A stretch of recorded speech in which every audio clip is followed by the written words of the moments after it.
The African Union, has given Burkina Faso's military leadership 2 weeks to return the West African state to civilian rule or face sanctions if they fail to comply. We asked the armed forces to transfer power to the civil authorities, and the council has determined a period of 2 weeks for the transfer, Simeon Oyono Esono, head of the OAS Peace and Security Council, said on Monday following a meeting in the Ethiopian capital Addis Ababa. The African Union is convinced that the change has been against democracy. However, we know that popular pressure led to the resignation of the president. Those circumstances were taken by the armed forces to get into power, but it originated from the people, Esono said. The army stepped into a power vacuum after Blaise Compaore was forced to resign the presidency last week in the wake of violent demonstrations over an attempt to extend his 27-year rule. In an emergency meeting with diplomats in the Burkina Faso capital Ouagadougou earlier on Monday,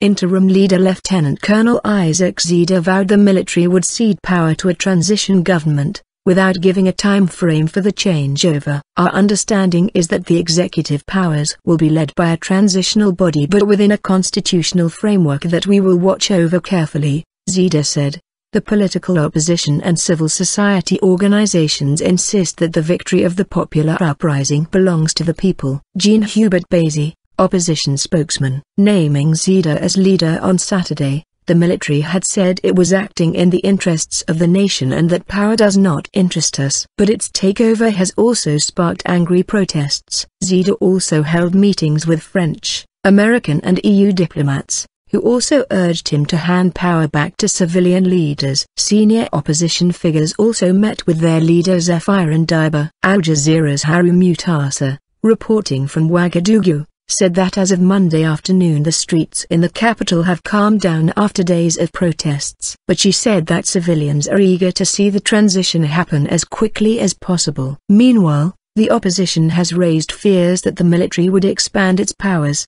The political opposition and civil society organizations insist that the victory of the popular uprising belongs to the people and therefore the transition government legitimately falls to them and should under no circumstances be confiscated by the military. Jean-Hubert Bazy, a spokesman for the opposition parties, told Al Jazeera. Shots fired. The army on Sunday launched a sharp crackdown when several thousand protesters gathered at a rally against the military takeover in the city's central square. Some protesters had headed to the national television station headquarters where two opposition leaders made separate attempts to go on air to declare themselves interim leader. Former Defense Minister Kwame Laoug, whose name was chanted by thousands in the streets following Compaore's downfall, told the AFP news agency, "The people have nominated me. I came to answer their call."